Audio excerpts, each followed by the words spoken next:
Fala pessoas, e aí, tudo certo? Aqui quem tá falando é o professor Andrei, professor de Biologia desse canal Biologia com Tubarão, e é um prazer estar te recebendo aqui no meu cardume, tá? E vamos fazer assim, se é a tua primeira vez aqui, me ajuda, se inscreve aí no canal, dá um like aí nesse vídeo e compartilha esse canal com os amigos, porque toda vez que tu me ajuda a fazer esse canal crescer, ele fica mais forte. E ele ficando mais forte, eu vou conseguir gravar mais aulas para ajudar mais pessoas como você, tá? E assim, hoje tu tá chegando aqui no cardume num dia especial, porque é um dia de revisão, é um dia de resolução de questão. E já vou adiantando, não é qualquer questão não, tá? Hoje é questão de evolução. Hoje é revisão de Enem. Vamos olhar o que é que essa questão do Enem ela trouxe pra gente uma vez. Preste atenção. Darwin, em viagem às Ilhas Galápagos, observou que os tentilhões apresentavam bicos com formatos diferentes em cada ilha, de acordo com o tipo de alimentação disponível. Lamarck, ao explicar que o pescoço da girafa teria esticado para colher folhas e frutos no alto das árvores, elaborou ideias importantes sobre a evolução dos seres vivos. O texto aponta que uma ideia comum às teorias da evolução propostas por Darwin e por Lamarck refere-se à interação entre os organismos e seus ambientes, que é denominada de... Galera, é o seguinte, preste atenção. Essa é aquela questão de evolução que sempre aparece em prova de Enem. Você pode ter certeza que em toda a prova de Enem sempre vai ter uma questãozinha de evolução. E assim, essa questãozinha de evolução é aquela questão que a gente não pode perder. Porque lembrem que é uma questão tradicional que fala exatamente das teorias evolutivas. E quando a gente fala das teorias evolutivas, basicamente a gente lembra de dois caras. Lamarck, que é o pioneiro, tá? É um dos primeiros que vai de encontro ao fixismo, porque lembrem, antes das pessoas acreditarem, antes das pessoas comprovarem a evolução, ninguém acreditava em evolução. Todo mundo era fixista, porque todo mundo acreditava no fixismo, que era aquela teoria que defendia que nenhum ser vivo evoluía. Beleza? Mas aí o que acontece? Lamarck, ele é um dos primeiros a defender a evolução contra o fixismo. E Lamarck criou 3 teorias. Ele colocou 3 ideias. A primeira, que é a principal, que é a adaptação. Lembrem que quando a gente fala da adaptação de Lamarck, a gente diz que os seres conseguem se adaptar às condições ambientais. Os seres conseguem se adaptar ao meio. Os seres são produtos do meio, tá? Então, a partir do momento que você diz que um ser vivo consegue se adaptar no meio em que ele vive, isso aí é adaptação. Isso é Lamarck. Isso é Lamarck. Sendo que depois da adaptação, Lamarck também criou a lei do uso e desuso.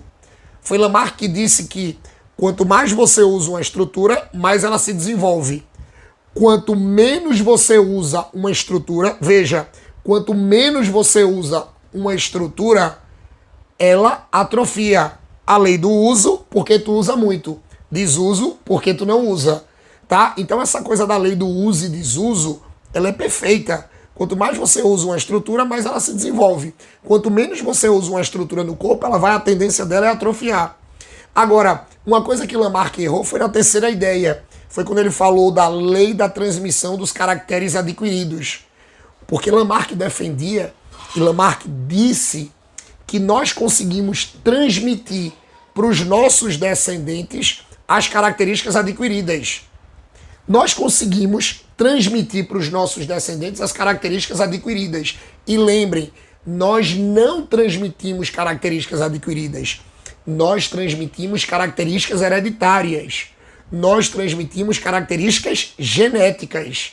Então as coisas que a gente adquire na nossa vida, se elas não tiverem na nossa genética, a gente não transmite para os descendentes, tá? Tomem cuidado com isso, beleza? Agora, quando a gente sai do Lamarck, a gente vai para Darwin, aí Darwin é a perfeição.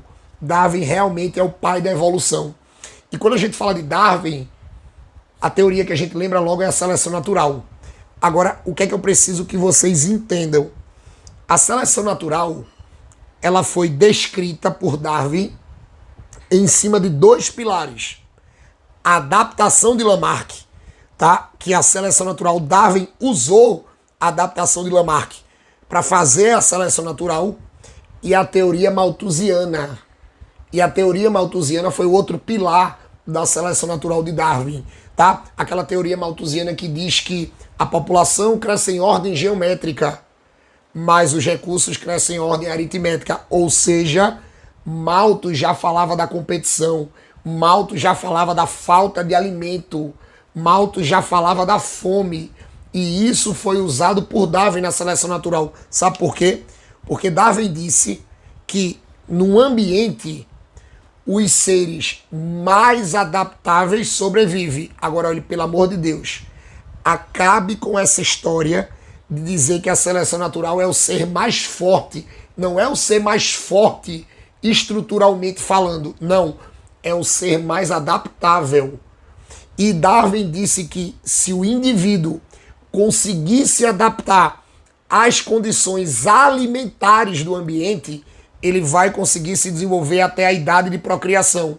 E como ele vai conseguir chegar à idade de procriação, veja, como ele vai conseguir chegar ao momento de procriação, ele vai conseguir passar as suas características para os descendentes. Ele vai conseguir formar indivíduos mais adaptáveis. Então, Darwin usou a adaptação de Lamarck, a teoria malthusiana que fala do alimento, para formar a seleção natural, onde os seres mais adaptáveis nas condições alimentares do ambiente vão conseguir chegar à idade de procriação e vão conseguir perpetuar a espécie, tá? Mas aí o texto quer uma ideia que seja comum a Darwin e a Lamarck. E veja, a pergunta foi muito tranquila, porque a pergunta disse assim, ó, refere-se à interação dos organismos e seus ambientes. Olhe, quando você fala de uma ideia que foi de Lamarck, Darwin usou na seleção natural e que explica a interação do organismo com o ambiente, não poderia ser outro gabarito se não for gabarito letra B, adaptação. Lembrem que a mutação ela só vem aparecer no neodarwinismo. Pós-Darwin, não tem nada a ver com esse texto. A seleção natural, ela tem a ver com Darwin, mas não tem a ver com Lamarck. Lembrem que eles pediram uma ideia comum. Em nenhum momento Lamarck falou de seleção natural. Lamarck falou da adaptação. E a adaptação de Lamarck foi um dos pilares da seleção natural de Darwin. Só de Darwin. Corta a letra C. A letra D é a recombinação gênica. A recombinação gênica, é você recombinar a genética. É você misturar as genéticas. E a recombinação gênica não é de Lamarck e não é de Darwin. É pós-Darwin, é neodarwinismo. Não poderia ser letra D. E variabilidade genética é exatamente tipos de genética diferentes.